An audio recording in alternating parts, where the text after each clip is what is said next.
Hi friends, कैसे सब लोग। नमस्कार, स्वागत है आपका कंसेप्ट आरएनए की ऑनलाइन क्लासेज में। लास्ट क्लास में हमने स्टार्ट किया था health care delivery system of India, जिसके अंतर्गत हमने पढ़ लिया था कि लेवल ऑफ केयर कितने प्रकार की होती हैं। फिर हमने डिस्कस किया कि विलेज लेवल का स्टाफ कौन कौन सा है। आशा और आंगनवाड़ी वर्करों के बारे में बात कर लिए थे। वहाँ से आने वाले बहुत सारे एमसीक्यू भी हमने डिस्कस कर लिए थे। कुछ पर्टिकुलर पॉइंट्स मैं आपको और बताना चाहूँगा आंगनवाड़ी और आशा के बारे में ही। दोनों को हमने डिस्कस कर लिया है, लेकिन यहाँ से कुछ सवाल ऐसे हैं, स्पेशली मैं बात करूँ तो राजस्थान के एग्ज़ाम के लिए इंपॉर्टेंट रखते हैं। जैसे पिछली बार एनएचएम की जो एग्ज़ाम हुई थी, वहाँ ये सवाल पूछे गए थे। एम्स के एग्ज़ाम में नहीं पूछा जाएगा, क्योंकि ये क्राइटेरिया मैं राजस्थान के लिए बोल रहा हूँ। अगर आप राजस्थान की कोई एग्जाम देते हो, चाहे वो आप राजस्थान की आरपीएससी दे हो, चाहे राजस्थान का एनएचएम का एग्जाम हो, या राजस्थान का सीएचओ का एग्जाम हो, ऐसे कोई एग्जाम अगर है और वो एग्जाम आप देते हैं, तो वहाँ ये सवाल आने की संभावनाएं होती हैं, जिसमें सैलरी पूछी जाती है आशा और आंगनवाड़ी वर्करों की, इनकी ड्रेस पूछी जाती है। हालांकि हर स्टेट की अलग है, मैं केवल राजस्थान की बातें आपके सामने कर रहा हूँ। अगर राजस्थान का सवाल आता है, राजस्थान की एग्जाम आप देने जा रहे हैं, तो इन पॉइंटों को आप जरूर याद रखें। अदरवाइज अगर आप कोई दूसरा एग्जाम देते हैं, तो वहां आपको इन बातों को ध्यान में रखने की आवश्यकता नहीं है। तो कुछ की पॉइंट्स हैं related to the dress and salary, ये दो हमने डिस्कस किए, उन्हीं से रिलेटेड पॉइंट्स हैं, इनको भी आपको ध्यान रखना है। और स्पेशली मैं किसके बारे में बात कर रहा हूँ बेटा, ये राजस्थान के बारे में बात कर रहा हूँ। किसके बारे में? राजस्थान के बारे में। ड्रेस देखिएगा, एक आंगनवाड़ी वर्कर था आपका, और एक आपकी आशा थी। आशा क्लियर है? आशा और आंगनवाड़ी वर्कर, इसकी ड्रेस, क्योंकि पिछली बार जब राजस्थान का एनएचएम का एग्जाम हुआ था, उसमें सवाल आया हुआ है आशा कौन से कलर की साड़ी पहनती है। क्लियर है? तो याद रखिएगा कि जो आशा होती है, यह स्काई ब्लू कलर की साड़ी पहनती है। कौन से कलर की? स्काई ब्लू, बोले तो आसमानी कलर की साड़ी ये पहनती है। और जो आंगनवाड़ी वर्कर आपका होता है, आपका आशा स्काई ब्लू कलर की, और आंगनवाड़ी वर्कर आपका जो है वह पर्पल कलर की साड़ी ये पहनती है, और यह भी साड़ी पहनती है। क्लियर है? यानी आंगनवाड़ी वर्कर के लिए पर्पल कलर की साड़ी होगी, और आशा के लिए स्काई ब्लू कलर की साड़ी होती है। पर्पल साड़ी और स्काई ब्लू कलर की साड़ी, यह इसका ड्रेस कोड है। आंगनवाड़ी वर्कर कौन से कलर की साड़ी पहनती है? जवाब होगा पर्पल कलर की पहनती है, पर्पल कलर। क्लियर है? आशा के लिए पूछा जाए तो स्काई ब्लू कलर की साड़ी ये पहनती है। सैलरी की बात करता हूं। पहले सैलरी इनकी 1800 और 4500 थी, लेकिन अभी बदल गई है। इन्होंने हड़ताल की राजस्थान में और अपनी सैलरी बढ़वा ली है। अभी जो इनकी लेटेस्ट सैलरी है 2020 की हम बातें कर रहे हैं। यहाँ जो सैलरी अभी है 2020 के बाद, अगर आपका कई बार इनका रिवीजन होता रहता है, सैलरी इंक्रीज करते रहते हैं। तो अभी जो सैलरी हम बात कर रहे हैं 2020 तक की जो सैलरी है इनकी, यह जो इनकी सैलरी है वो क्या है देखिएगा। आपके जो आंगनवाड़ी वर्कर हैं उसकी सैलरी और आपके आशा की सैलरी की बात हम कर रहे हैं। आंगनवाड़ी वर्करों को इस समय तनख्वाह मिल रही है राजस्थान में 7500 रुपये, और आशा को तनख्वाह मिल रही है 2500 रुपये, यानी 2500 रुपये मिलते हैं आशा को, और आंगनवाड़ी वर्करों को मिलते हैं 7500 रुपये। यह अभी सैलरी का प्रावधान है इंक्रीमेंट के बाद में। पहले यहाँ पर सैलरी थी 1800 और यहाँ थी 4500, इसे बढ़ाकर 7500 कर दिया गया है। बात कहाँ की कर रहा हूँ बेटा? राजस्थान की। हर स्टेट में अलग होता है, ये आप याद रखिएगा। क्लियर है? तो यह ड्रेस सेंस और सैलरी का प्रावधान हो गया आपका आशा और आंगनवाड़ी का। यह भी आप याद रखें, क्योंकि यह सवाल राजस्थान के लिए महत्वपूर्ण रखता है, अपने आप में इंपॉर्टेंट रखता है। इसके अलावा एक चीज और इन्हीं पॉइंटों में से आती है, जैसे एक आयुष आता है। आयुष एनएचएम एनआरएचएम हमने पढ़ा था, यहीं से कुछ पॉइंट्स और हैं जो इंपॉर्टेंट बन सकते हैं एग्जाम के लिए। आयुष आयुर्वेदा, इसकी फुल फॉर्म पूछ लेते हैं। Ayurveda, yoga, naturopathy, Unani, Siddha and homeopathy. A stand for Ayurveda, Y stand for yoga and naturopathy, U stand for Unani, S for Siddha and H for homeopathy. यहां से एक सवाल भी बनता है कि होम्योपैथी के फादर कौन है? इसे हम कहते हैं फादर ऑफ होम्योपैथी। याद रखिएगा ये सवाल आता है, father of homeopathy. Homeopathy, homeopathy के फादर, तो इसका आंसर होगा सैमुअल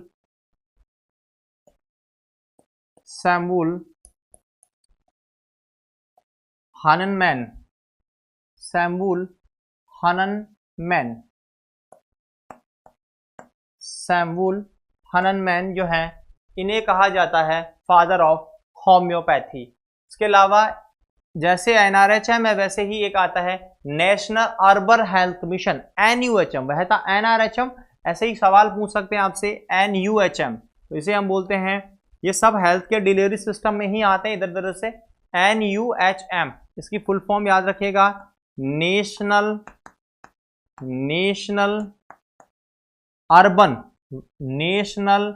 अर्बन शहरों के लिए है, अर्बन हेल्थ मिशन कब आया था? याद रखना है, यह भी 2013 में आया था। और ऊषा, जैसे आशा होती है गांव के लिए वैसे शहरों के लिए है ऊषा, इसकी फुल फॉर्म है अर्बन सोशल हेल्थ एक्टिविस्ट। इसके अलावा एनएचएम, इसकी full form national health missions.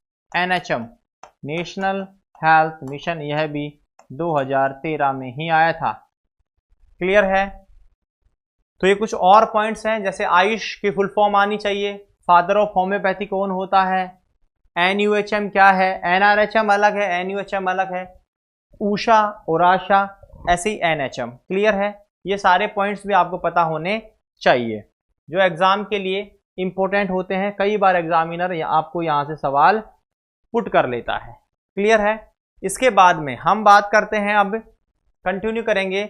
हमने ये जो पढ़ा है दोनों उससे रिलेटेड है, जो हमने पहले क्लास कंटिन्यू कर रहे थे, बोले तो आपकी आंगनवाड़ी और आशा, वहीं से कुछ पॉइंट्स थे जो आपको याद रखने, जैसे ड्रेस सेंस है, आयुष क्या होता है, एनयूएचएम क्या है, एनएचएम क्या है, आशा वहाँ है तो ऊषा कहाँ है, ऐसे सारे पॉइंट्स हमने बता दिए हैं जो और एग्जाम में आने की संभावनाएं रखते हैं।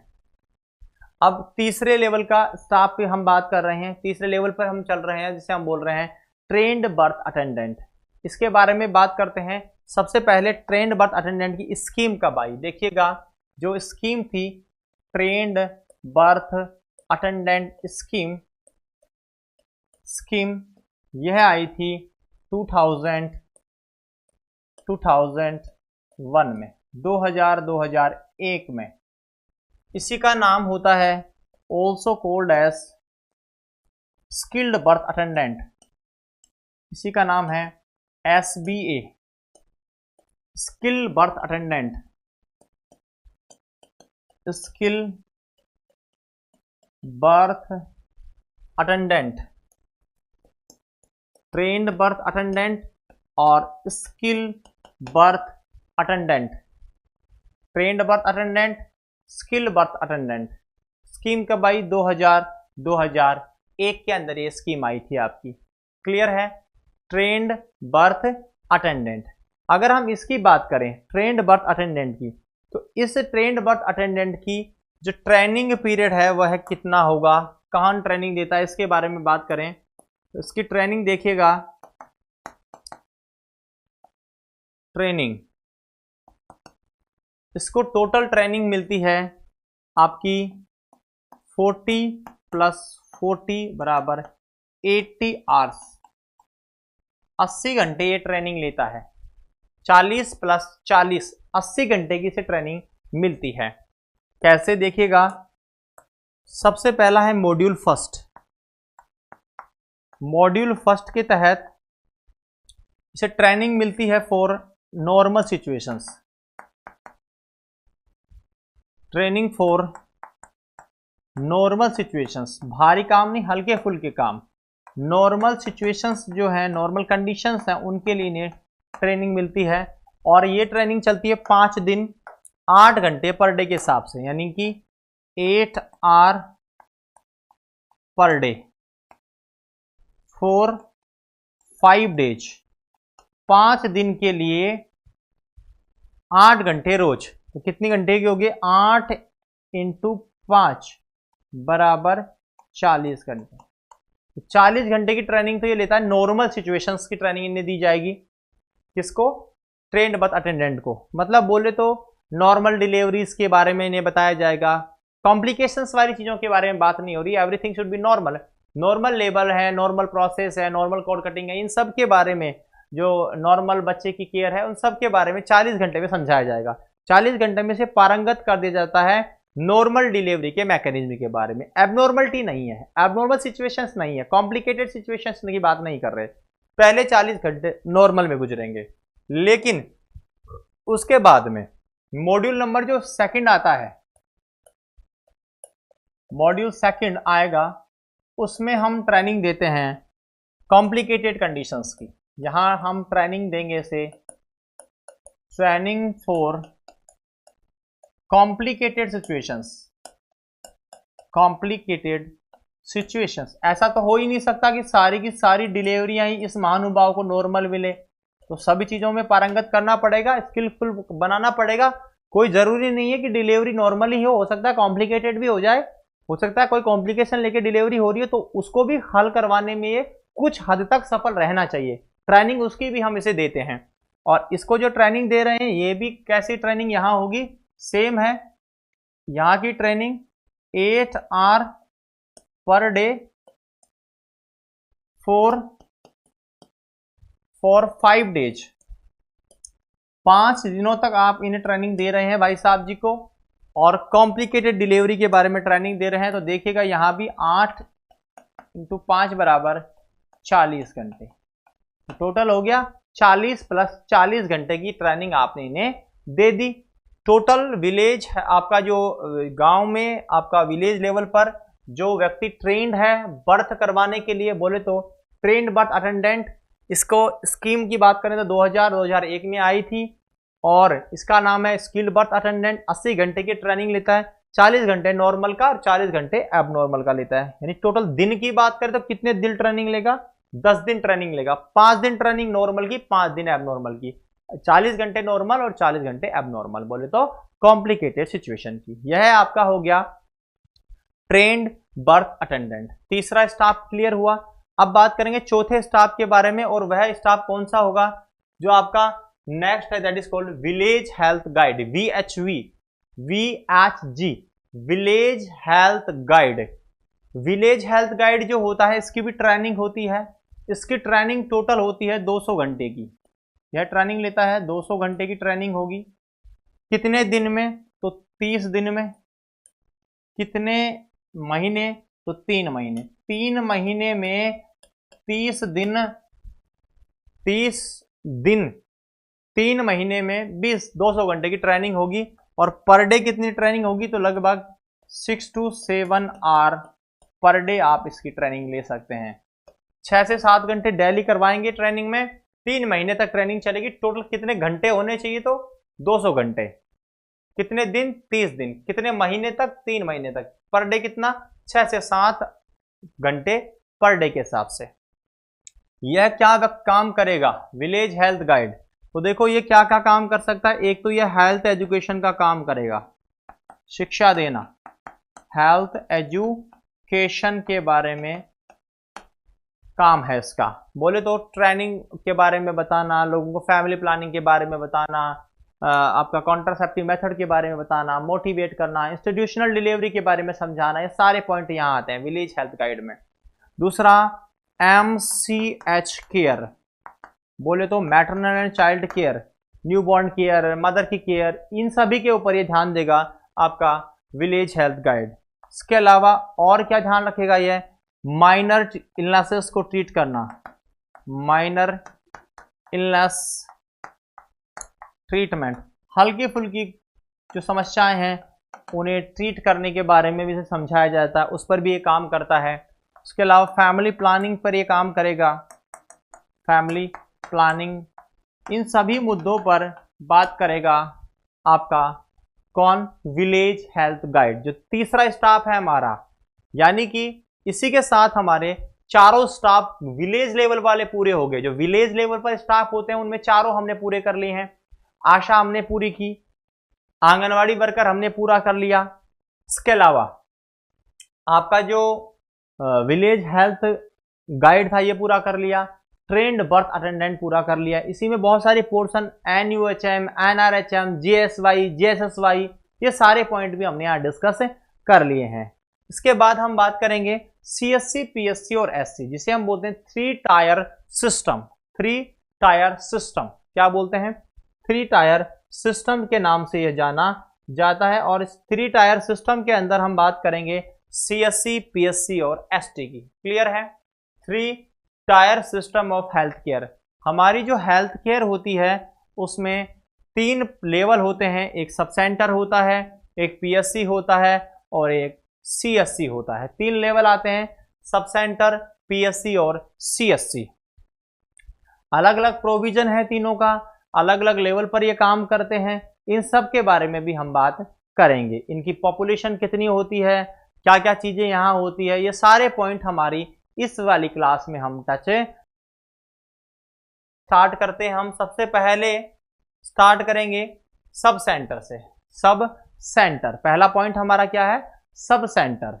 अब आपका जो सब सेंटर है, इस सब सेंटर के ऊपर आप देखिएगा कि पॉपुलेशन कितनी होती है। तो यहां पॉपुलेशन 3000 और 5000। एग्जाम में बहुत बार ये सवाल आए हुए हैं। मैं कहूं तो एक प्रकार का बोनस अंक मिलता है जब एग्जाम में सवाल आता है। अगर कोई नहीं करके आया, इसका मतलब अगर यह सवाल वो गलत कर रहा है, इसका मतलब उसको बहुत तैयारी की जरूरत है। क्लियर है? 3000 और 5000 आपका पॉपुलेशन कवर करता है आपका सब सेंटर।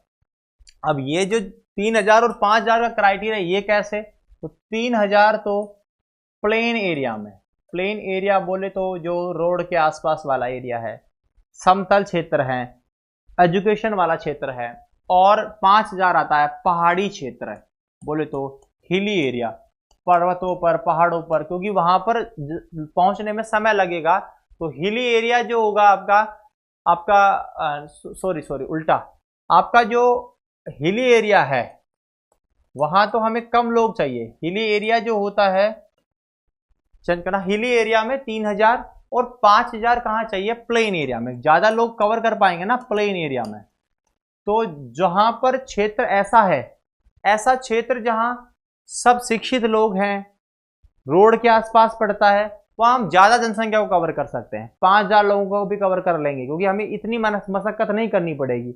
लेकिन जो पहाड़ी क्षेत्र है वहां तो कम लोगों को ही चूज करना पड़ेगा, कम लोगों को ही केयर दे पाएंगे। तो वहां 3000, तो 3000 और 5000 हर जगह यही चलेगा। चाहे आप CSC देखिएगा, PSC देखिएगा, जहां कम दिखा रखा है मतलब वो पहाड़ी क्षेत्र होगा, और ज्यादा दिखा रखा है यानी प्लेन एरिया। कंसेप्ट भी याद रखें ताकि आपको कंफ्यूजन नहीं हो कि जब प्लेन एरिया होता है तो ज्यादा लोगों की केयर हम कर सकते हैं, और जब पहाड़ी क्षेत्र है तो हम कम लोगों की कर पाएंगे, क्योंकि वहां रिसोर्सेज हमारे पास इतने अवेलेबल नहीं होते हैं। क्लियर है? उसके बाद टाइप की बात करते हैं। ये 2 प्रकार का होता है तुम्हारा सब सेंटर। तो पहला होता है सब सेंटर ए, पहला है सब सेंटर ए। सब सेंटर ए जो है यह आपको हर प्रकार की केयर देगा डिलीवरी को छोड़कर। क्लियर है? यानी कि प्रोवाइड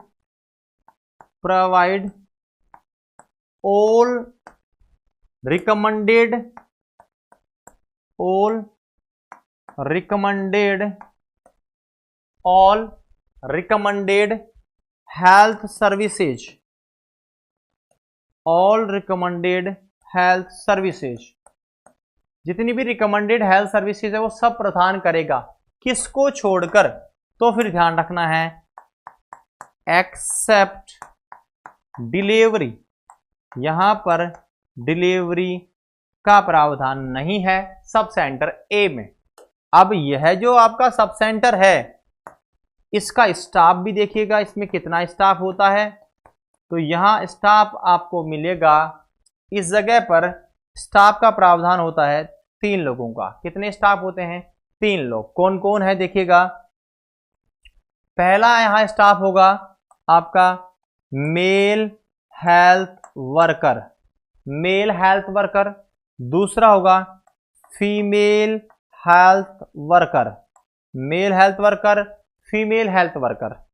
और एक होता है आपका, जिसको हम पार्ट टाइम यहां काम में लेते हैं और उसे बोलते हैं सफाई कर्मचारी, सफाई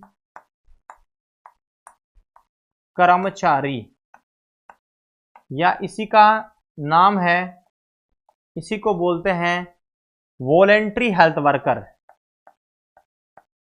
वॉलेंटरी हेल्थ वर्कर। वॉलेंट्री मतलब अपनी इच्छा से काम करने वाला, voluntary health worker, voluntary health worker. जैसे अभी गवर्नमेंट ने हमारे राजस्थान के अंदर अभी आपके जो स्वास्थ्य मित्र हैं उनकी भर्ती कर रही है। हर आपके वार्ड के अंदर, शहरों के अंदर ये प्रोग्राम स्टार्ट भी हो गया है। वार्ड से 2 लोगों को ले रहे हैं, एक पुरुष और महिला, जो फैमिली प्लानिंग के बारे में को अडॉप्ट करता हो। बच्चे 2 से ज़्यादा नहीं होने चाहिए और किसी प्रकार का उस व्यक्ति को कोई भी जो दुर्व्यसन है वो नहीं हो, उस व्यक्ति को चूज करें। और वो वॉलेंट्री है, उन व्यक्तियों को वॉलेंट्री चूज किया जा रहा है। ऐसे ही यह भी सब सेंटर पर एक होता है जिसे हम बोलते हैं वॉलेंट्री हेल्थ वर्कर या सफाई कर्मचारी। याद रखना, ये जो आपका टाइप ए है इसमें ये पार्ट टाइम है, नॉट अ फुल टाइम। ये पार्ट टाइम जॉब है इनका, ये चाहे तब आ सकते हैं एक लिमिटेड समय के लिए। इसमें पार्ट टाइम है। ये कौन? सफाई कर्मचारी या वॉलेंट्री वर्कर, ये जो है ये पार्ट टाइम है। लेकिन टाइप बी में ये परमानेंट है, यहां तो पार्ट टाइम है। 3 का स्टाफ है। कौन कौन होंगे देखिएगा, male health worker, female health worker और सफाई कर्मचारी या वॉलेंट्री हेल्थ वर्कर। क्लियर है? ये 3 होते हैं सब सेंटर ए के ऊपर। सब कुछ होता है, सारी केयर यहां दी जाती है, लेकिन क्या नहीं होता, यहां पर डिलीवरी का प्रावधान नहीं है। जो मैंने लिखा है एक्सेप्ट डिलीवरी। यह तो गया टाइप ए के अंदर। फिर होता है टाइप बी। कौन सा होता है? Type B. सेकंड है टाइप बी, टाइप बी। तो दूसरा टाइप है वो देखिएगा। टाइप बी जो होता है यह क्या करता है, टाइप बी के अंदर सभी मिलेंगे आपको, प्रोवाइड करेगा ये, provide all recommended all recommended services, सारी सर्विसेज देगा इंक्लूडिंग डिलीवरी। यहां डिलीवरी का प्रावधान भी है, मतलब आपका जो टाइप बी है यहां डिलीवरी भी होगी। Type B sub centre, clear है? टाइप बी सब सेंटर पर डिलीवरी का प्रावधान भी मिलेगा और यहां का जो स्टाफ मिलेगा वह स्टाफ भी 4 का होगा। 4 लोग होंगे। यहां male health worker 1, female health worker 2 होंगे और 1 होगा सफाई कर्मचारी, सफाई कर्मचारी। और यह जो सफाई कर्मचारी है यह परमानेंट है, बोले तो फुल टाइम है। वहां तो पार्ट टाइम था, यहां फुल टाइम होगा। क्लियर है? इसके अलावा सब टोटल भारतवर्ष में कितनी है, 2017 तक की गाइडलाइन है ये, 1,56,231 सब सेंटर हैं हमारे पास में। टोटल कितने सब सेंटर हैं? 1,56,231 सब सेंटर टोटल हैं। और एक सब सेंटर जो है वह कितने गांवों को कंट्रोल करता है? तो आंसर होगा 4 विलेजेस को।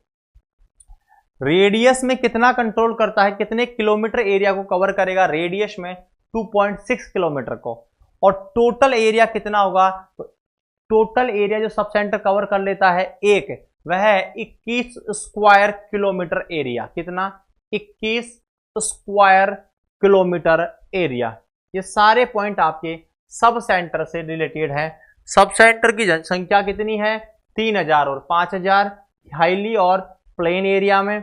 सब सेंटर के टाइप है दो, सब सेंटर ए, sub centre B. Sub centre ए जो है वहां डिलीवरी नहीं हो रही है, स्टाफ है 3 का। सब सेंटर बी है, यहां डिलीवरी भी हो रही है, स्टाफ है 4 का। बदलाव कहां है?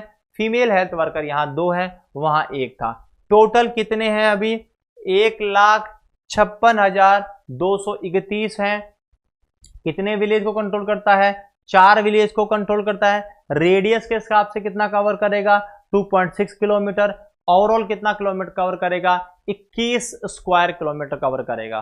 क्लियर है? ये पॉइंट भी आपको ध्यान रखने हैं। इसके अलावा और क्या बातें ध्यान रखनी है, इसमें ध्यान दीजिएगा। इसी में एक और एमसीक्यू मैं आपको बता रहा हूं। एमसीक्यू में देखिएगा, यह जो आपका सब सेंटर है यह मोस्ट पेरिफेरल होता है। कैसा होता है? Most peripheral. कौन सा है ये? मोस्ट पेरिफेरल, क्योंकि सबसे नीचे सब सेंटर ही आना है। दूसरा, यह फर्स्ट कांटेक्ट पॉइंट होगा। फर्स्ट कांटेक्ट पॉइंट होगा। फर्स्ट कांटेक्ट पॉइंट किस किस के बीच में? Between primary health care, primary health care and community. क्योंकि यहां पर डॉक्टर तो नहीं है, मेडिकल ऑफिसर तो नहीं है, लेकिन आपको प्राथमिक सेवाएं तो मिल रही हैं। किसके द्वारा? हेल्थ वर्करों के द्वारा। यहां पर फीमेल हेल्थ वर्कर है, एएनएम बहन जी यहां होती है। एएनएम जो फीमेल हेल्थ वर्कर मैंने लिखा है, यहां एएनएम पोस्टेड होती है। इसकी हेड बेसिकली एएनएम होती है। एएनएम सब सेंटर पर अभी वर्तमान में एएनएम पोस्टेड होती है। एएनएम क्लियर है? ऑक्सिलरी नर्स मिडवाइफ, यह रहती है सब सेंटरों पर। अभी नया प्रावधान भी आया है कि अब जो आपके सीएचओ आएंगे, सीएचओ कम्युनिटी हेल्थ ऑफिसर्स जो कैडर बन रहा है, यह सब सेंटर पर ही पोस्टेड होगा। ये सभी स्टेट्स में लागू नहीं हुआ है अभी। कुछ सेलेक्टेड स्टेट ने स्टार्ट किया है, जैसे यूपी में स्टार्ट हो चुका है, एमपी में स्टार्ट हो चुका है, बिहार में स्टार्ट हो चुका है। कुछ सेलेक्टेड इलाके राजस्थान के भी हैं, और राजस्थान में भी सीएचओ की वैकेंसी जो है, उस वैकेंसी अगर वो क्लियर होगी तो उसमें भी जो सीएचओ बनेंगे वो कहाँ पोस्टेड होंगे? आपके सब सेंटर पर। लेकिन अभी तक जो सब सेंटर है वहां कौन पोस्टेड होता है? एएनएम बहन जी। एएनएम होती है, वो इसे यहाँ कंट्रोल करती है। तो एएनएम भी क्या है? एक प्रकार से ऑक्सिलरी स्टाफ है, जो कि नर्सिंग कैडर का ऑक्सिलरी पार्ट में आता है, और इसके द्वारा हमें बेसिक केयर प्रदान की जाती है। यानी स्टाफ जो है वो डॉक्टर तो नहीं है, लेकिन केयर तो दे रहा है। इसलिए हम क्या बोलेंगे? यहाँ कौन सी केयर मिल रही है? प्राइमरी हेल्थ केयर मिल रही है। तो कम्युनिटी को पहली बार प्राइमरी हेल्थ केयर कहाँ मिलती है? आंसर होगा सब सेंटर। सबसे पेरिफेरल कौन सा होता है? तो भी जवाब क्या देंगे? सब सेंटर होता है। जनसंख्या कितनी है? 3000 और 5000। कितने प्रकार की होती हैं? 2, ए और बी। क्लियर है? अभी इसका हेड कौन है? एएनएम होता है। क्लियर है? अगर जहां पर सीएचओ पोस्टेड है तो फिर वो सीएचओ होगा, क्योंकि सीएचओ ज्यादा बड़ी पोस्ट है। Community health officer different cadre है, अभी तक ये स्टार्ट ही हुआ है। अभी इसका और बहुत कुछ प्रोविजन इसमें आना बाकी है, लेकिन यह भी पोस्टेड होगा यहां पर। क्लियर है? तो ये सारे पॉइंट्स थे सब सेंटर के बारे में। याद रखिएगा, एक सब सेंटर कितने गांवों को कंट्रोल करता है? 4 गांवों को कंट्रोल करता है। रेडियस के हिसाब से 2.6 किलोमीटर, और टोटल एरिया कितना होता है? 21 स्क्वायर किलोमीटर एरिया को कवर कर लेता है। क्लियर है? यही बात हम करेंगे पीएससी को लेकर। चलिए पीएससी स्टार्ट करते हैं। पीएससी बोले तो प्राइमरी हेल्थ सेंटर। वैसे एक प्राइमरी हेल्थ केयर भी होता है, लेकिन यहां जो पीएससी है इसका जो फुल फॉर्म आएगी वो है प्राइमरी हेल्थ सेंटर। यह जो प्राइमरी हेल्थ सेंटर है उसमें क्या क्या चीजें आती है? सबसे पहले मैं बोलूं तो पॉपुलेशन। एक पीएससी की कितनी जनसंख्या होगी? तो यहां पर आपको ध्यान रखना है इसकी जनसंख्या होती है 20,000 और 30,000। कितनी? 20,000 और 30,000। 20,000 और 30,000 की जनसंख्या ये रखता है। 20,000 बोले तो जनसंख्या कम है और 30,000 बोले तो ज्यादा। अब बताओ आपका कंसेप्ट, 20,000 का मतलब कौन सा इलाका हो जाएगा? तो आप बेशक बोल दोगे हिली एरिया, और 30,000 का मतलब ज्यादा, इसका मतलब प्लेन एरिया। पहला था 3,000 और 5,000, दूसरा है 20,000 और 30,000, CSC में 80,000 और 1,20,000। क्लियर है? दूसरा, कितने टाइप के होते हैं तो हम बता देंगे। इसके टाइप भी कितने होते हैं? 2। कितने प्रकार का ये होता है तो आप बोलोगे उसके टाइप भी हैं 2। 2 प्रकार का होता है, टाइप ए और टाइप बी। सबसे पहले बात करें type A PSC। Type A PSC, इस पर एग्जाम में सवाल आ चुका है, MCQ बन चुका है इसके ऊपर डिलीवरी को लेकर। क्योंकि किस कंडीशन में बोलोगे आप टाइप ए PSC? देखिएगा, टाइप ए PSC का मतलब हो गया कि डिलीवरी लोड, जो डिलीवरी लोड है वह 20 से कम हो। जो डिलीवरी लोड है यह कितना है? Less than 20 per month. अगर किसी PSC सेंटर पर डिलीवरी 20 से कम एक महीने में होती है तो यह कहलाएगा PSC A कहलाएगा। क्या कहलाएगा? PSC A कहलाएगा। क्लियर है? अगर मैं PSC A के स्टाफ की बात करूं, यहां पर PSC A जो है इसमें कितना स्टाफ होगा तो आपका जवाब होगा PSC A में स्टाफ आपको मिलेगा 15 का। क्लियर है? और यहां 15 में कौन व्यक्ति इंक्लूड होता है तो याद रखना है इसमें मेडिकल ऑफिसर भी आता है। कौन आता है? मेडिकल ऑफिसर, यानी कि डॉक्टर शामिल होगा इसके अंदर। 15 के स्टाफ में डॉक्टर भी होता है। सबसे पहले डॉक्टर का अपॉइंटमेंट कहां होता है इन सिस्टमों में? तो सबसे पहले डॉक्टर PSC पर मिलेगा। 15 स्टाफ है आपके फर्स्ट में और उसमें एक मेडिकल ऑफिसर भी होगा। यानी कितने इसमें मेडिकल ऑफिसर होते हैं? एक मेडिकल ऑफिसर यहां है। क्लियर है? समझ में आई बात? यानी कि PSC पढ़ रहे हैं, PSC A की बारे में मैंने बात की। PSC A जो है उसमें 15 का स्टाफ है, उस 15 में एक मेडिकल ऑफिसर भी होता है। क्लियर है? दूसरा B की बात करें, type B। Type B PSC। Type B PSC का मतलब हो गया जहां डिलीवरी लोड 20 से ज्यादा होता है। वह इंस्टीट्यूट जहां पर जो डिलीवरी का लोड है वह 20 से ज्यादा है एक महीने में, यानी एक महीने में उस इंस्टीट्यूट में 20 से ज्यादा डिलीवरी होती है, उसे टाइप B बोल देंगे। अगर यहाँ के स्टाफ का जिक्र हम करें तो यहाँ स्टाफ कितना रहने वाला है तो देखिएगा यहाँ आपका स्टाफ मिलेगा टोटल कितना आपको? 16 का। कितना मिलेगा? 16 का स्टाफ मिलेगा। अब जो ये 16 का स्टाफ है, इस 16 के स्टाफ के अंदर आपको क्या मिलेगा? एक्स्ट्रा में एक मिलेगा मेडिकल ऑफिसर, एक्स्ट्रा MO। यहां एक था, यहां MO कितने होंगे? 2। एक्स्ट्रा MO मिलेगा 1। यानी यहां पर टोटल कितने MO होंगे? याद रखना है यहां पर टोटल MO की संख्या 2 होगी। यहां मेडिकल ऑफिसर 1 था, यहां मेडिकल ऑफिसर 2 है। एक मेडिकल ऑफिसर एक्स्ट्रा होगा PSC के ऊपर अगर PSC B है। अगर इंस्टीट्यूट में 20 से ज्यादा डिलीवरी हो रही है यानी कि यह कौन सा होगा? Type B। अगर 20 से कम डिलीवरी हो रही है तो आप बोल देना यह कैसा है? Type A। क्लियर है? यहां स्टाफ 15 का है, यहां स्टाफ 16 का है। क्लियर हुआ पॉइंट? चलिएगा, इसके बाद हम बात करते हैं, नेक्स्ट पॉइंट पर चलते हैं।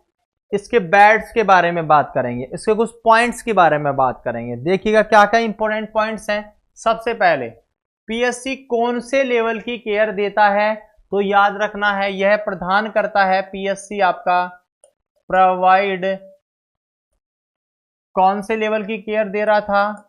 तो बताएंगे primary level of care, primary level of care. PSC पर प्राइमरी लेवल की केयर मिलती है, क्योंकि पढ़ाया था मैंने सबसे पहले प्राइमरी, सेकेंडरी और tertiary level of care. Second point, first contact point बताओ। First contact point, first contact point between medical officer, between medical officer and community, यानी सर्वप्रथम जनसंख्या को डॉक्टर के दर्शन कहां होते हैं? आंसर होगा पीएससी पे। पहली बार डॉक्टर भाई साहब यहीं मिलेंगे, क्योंकि सब सेंटर पर तो बहन जी हैं, डॉक्टर नहीं होता है। क्लियर है? तो कम्युनिटी जो है उनके लोगों को पहली बार डॉक्टर से इंटरेक्शन कहां होता है? जवाब होगा पीएससी पर। इसके अलावा एक जो पीएससी होती है वह कितने सब सेंटरों को कंट्रोल करती है? तो याद रखना है 6 को। तो 1 पीएससी कंट्रोल 6 सब सेंटर, 6 सब सेंटरों को कंट्रोल करती है तुम्हारी एक पीएससी। मैं कह सकता हूं कि 1 PSC act as a referral unit for 6 sub centre. 6 सब सेंटरों के लिए एक रेफरल यूनिट का काम करेगी। कौन? एक पीएससी। तो 1 पीएससी कितने सब सेंटरों को कंट्रोल करता है? जवाब होगा 6 सब सेंटरों को कंट्रोल करता है। डॉक्टर भी यहीं पाया जाता है। क्लियर है? चलेगा, आगे बात करते हैं बेड्स के बारे में। कितने बेड यहां होते हैं? तो याद रखना है 6 से लेकर 10 बेड यहां होते हैं, और मिनिमम बेडों की संख्या यहां जो रखी जाएगी, कम से कम बेड 4 होने चाहिए पीएससी पर। यानी पीएससी पर कम से कम कितने बेड होते हैं? 4।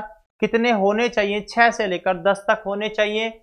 और अभी वर्तमान में कितनी पीएससी हैं? जवाब होगा हमारे पास में 28,863 पीएससी अवेलेबल है। कितनी? 28,863 पीएससी इस समय इंडिया में है। क्लियर है? एक पीएससी जो होती है वह कितने गांवों को कंट्रोल करती है? जैसे एक सब सेंटर 4 गांवों को कंट्रोल कर रहा था, वैसे एक पीएससी 29 गांवों को कंट्रोल करती है, 29 विलेजेस को कंट्रोल करती है। वैसे ही रेडियस के हिसाब से, जैसे आपका सब सेंटर कवर कर रहा था, वैसे ही एक पीएससी 6.6 किलोमीटर एरिया को कवर करता है। अगर टोटल एरिया की हम बात करें तो जहां सब सेंटर 21 स्क्वायर किलोमीटर को कवर कर रहा था, वैसे तुम्हारी पीएससी 140 स्क्वायर किलोमीटर एरिया को कवर कर रहा है। क्लियर है? तो विलेजेस की बात करें 29 विलेज, रेडियस के हिसाब से बात करें तो 6.6 किलोमीटर, और टोटल एरिया की बात करें तो 140 स्क्वायर किलोमीटर एरिया को कवर करता है एक पीएससी। चलिएगा, पीएससी के बारे में क्या क्या अध्ययन हमने किया। पीएससी को बोलते हैं प्राइमरी हेल्थ सेंटर। इसकी जनसंख्या 20,000 और 30,000। बहुत बार सवाल यहां से आता है, बहुत सारी एग्जाम में पूछा जाता है इनकी जनसंख्याओं के बारे में कि पीएससी की जनसंख्या कितनी होती है, सब सेंटर की जनसंख्या कितनी होती है, और सीएससी की जनसंख्या कितनी होती है। तो याद रखिएगा, सब सेंटर में मैंने बताया 3,000 और 5,000, यहां पीएससी में बता रहा हूं 20,000 और 30,000। ज्यादा जनसंख्या आपको मिले इसका मतलब प्लेन एरिया है, कम जनसंख्या मिले यानी हिली एरिया है। कितनी प्रकार की होती? जैसे सब सेंटर 2 प्रकार का था, वैसे ही पीएससी भी 2 प्रकार की है, पीएससी फर्स्ट और पीएससी सेकंड। डिलीवरी 20 से कम अगर है तो पीएससी ए, डिलीवरी 20 से ज्यादा है तो पीएससी बी। पीएससी ए की बात करें स्टाफ 12-15 का हो जाएगा, और पीएससी बी की बात करें तो स्टाफ 16 हो जाएगा। एक कौन बढ़ेगा? तो एक कौन बढ़ेगा? आपका जो एक्स्ट्रा मेडिकल ऑफिसर है वो इंक्रीज हो जाएगा।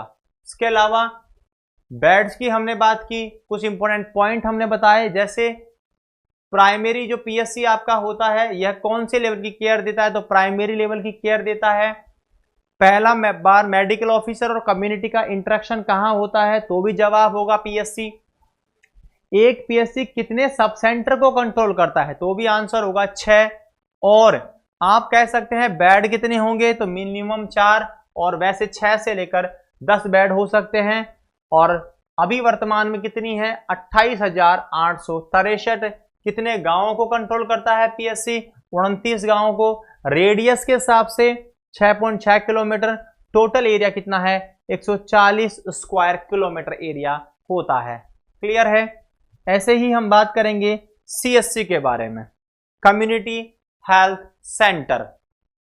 सीएससी जो आपका कम्युनिटी हेल्थ सेंटर होता है, सामुदायिक चिकित्सा केंद्र, इसकी जनसंख्या, सीएससी की पॉपुलेशन कितनी होती है, तो याद रखिएगा 80,000 और 1,20,000।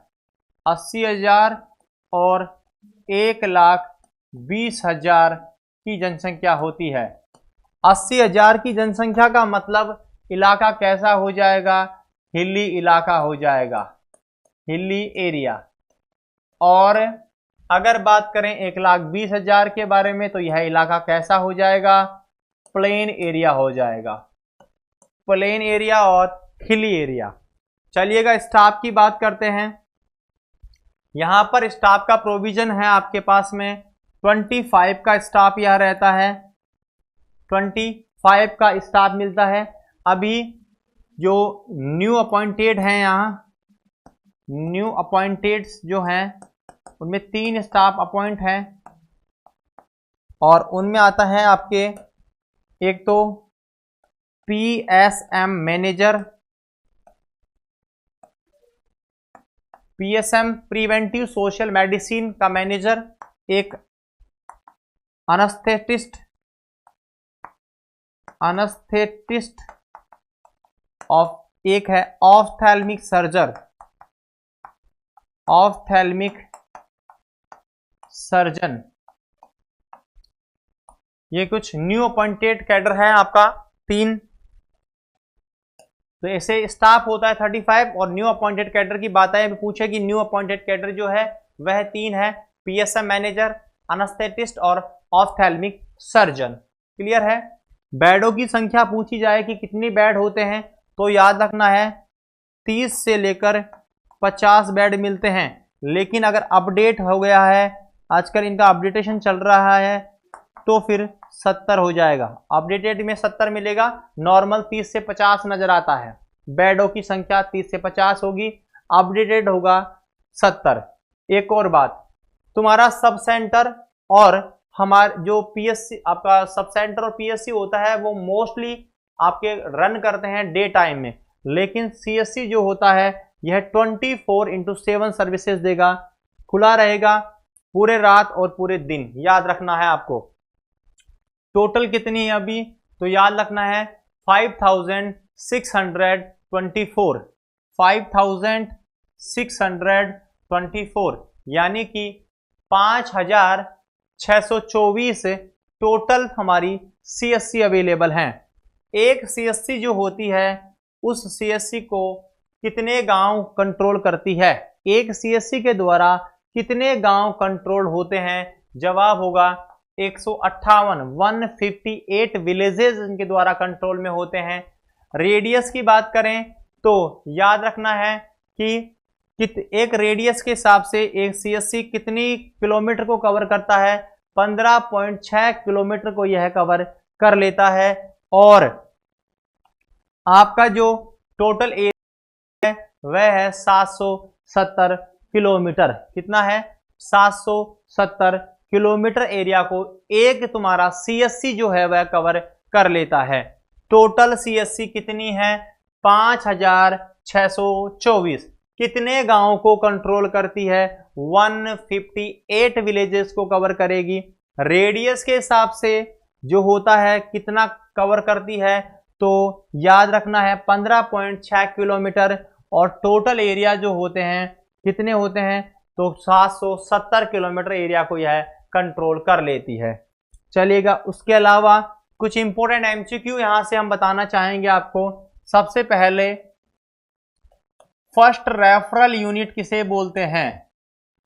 First referral unit, first referral unit is, अगर ये सवाल आता है एग्जाम में, बहुत बार पूछा गया सवाल है, आंसर होगा सीएससी। क्या होगा आंसर? सीएससी। सीएससी को हम बोलते हैं फर्स्ट रेफरल यूनिट। नेक्स्ट देखिएगा, फर्स्ट कांटेक्ट पॉइंट पूछा जाए, first contact point, first contact point, first contact point between specialised medical officer, between specialised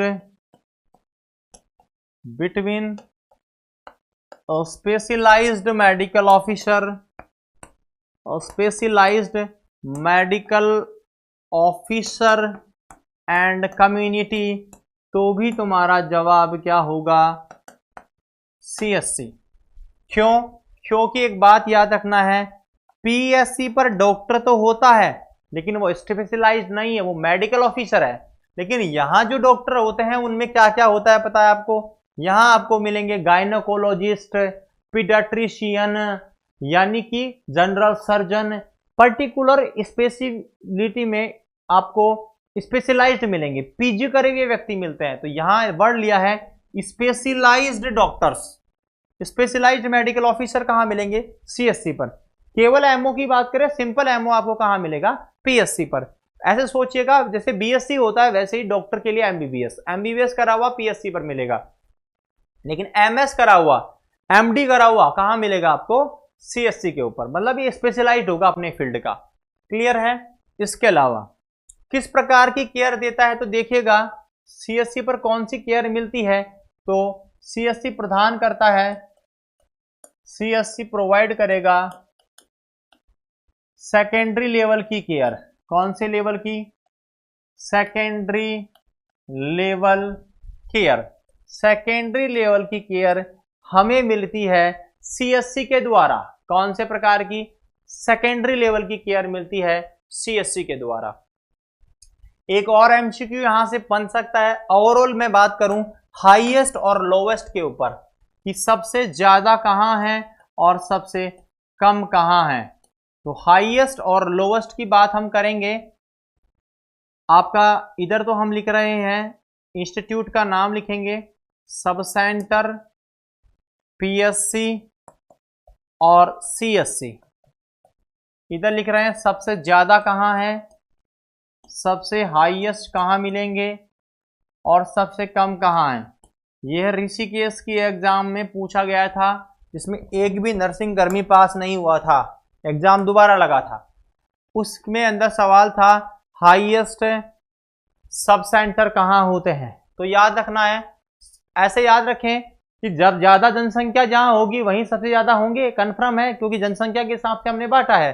तो हमारे भारत का वह स्टेट जहां सबसे ज्यादा जनसंख्या वह कौन सा है? यूपी, उत्तर प्रदेश। सोचिएगा यूपी का मतलब आधा भारत हो गया।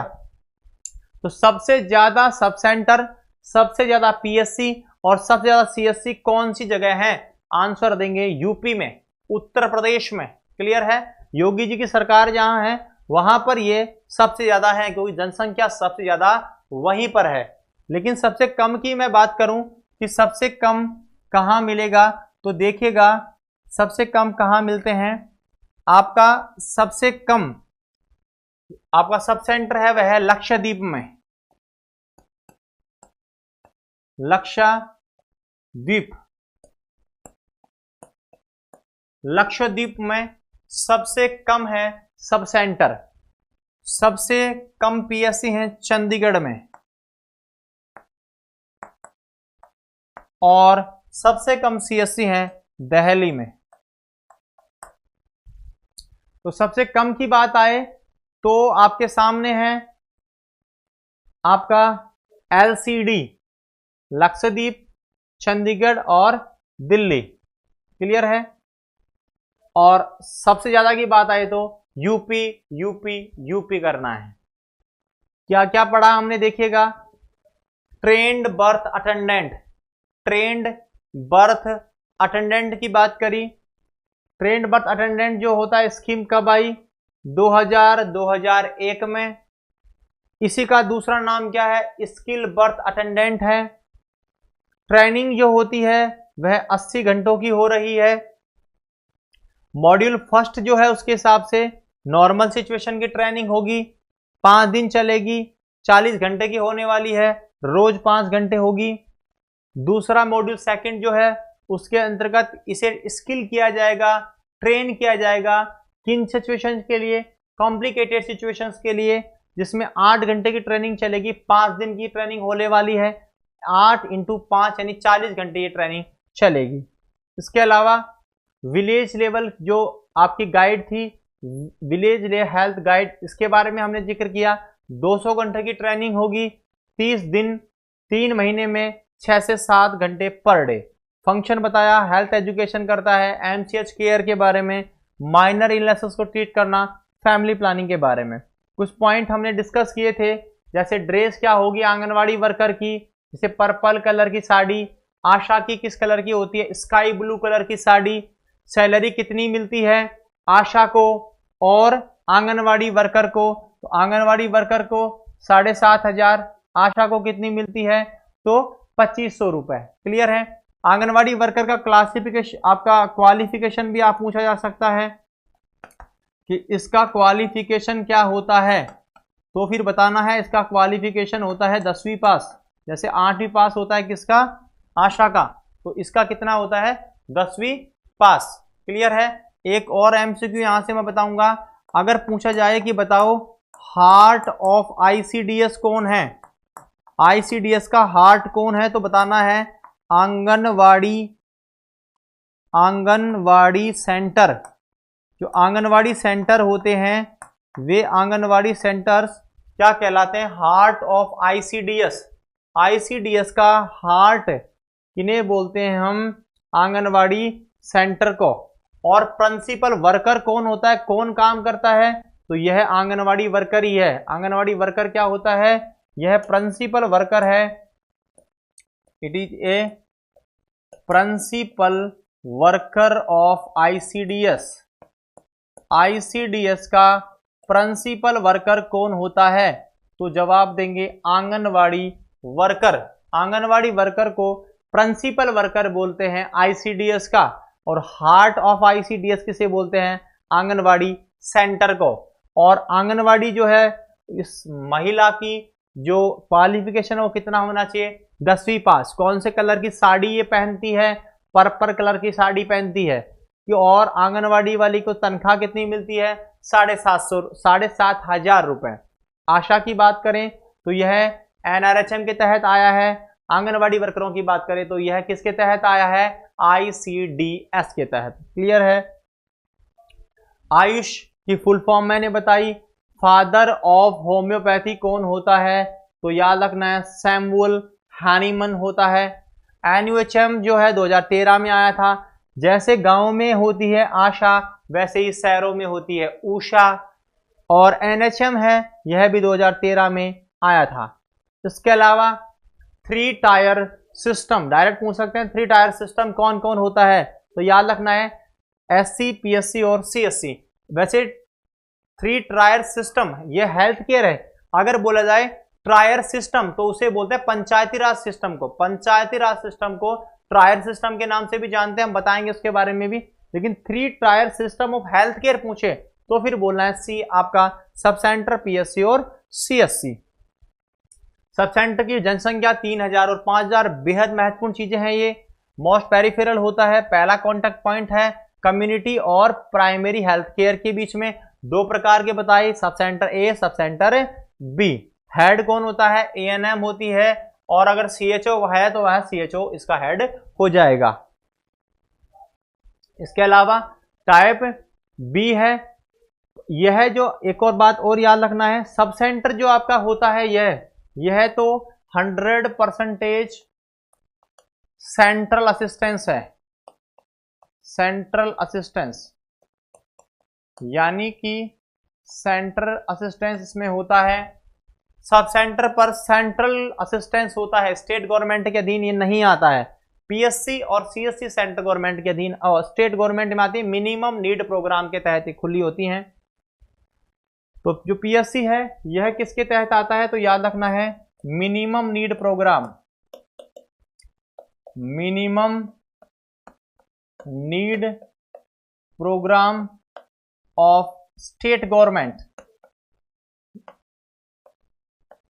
यानी कि स्टेट गवर्नमेंट में आता है तुम्हारा प्राइमरी हेल्थ सेंटर।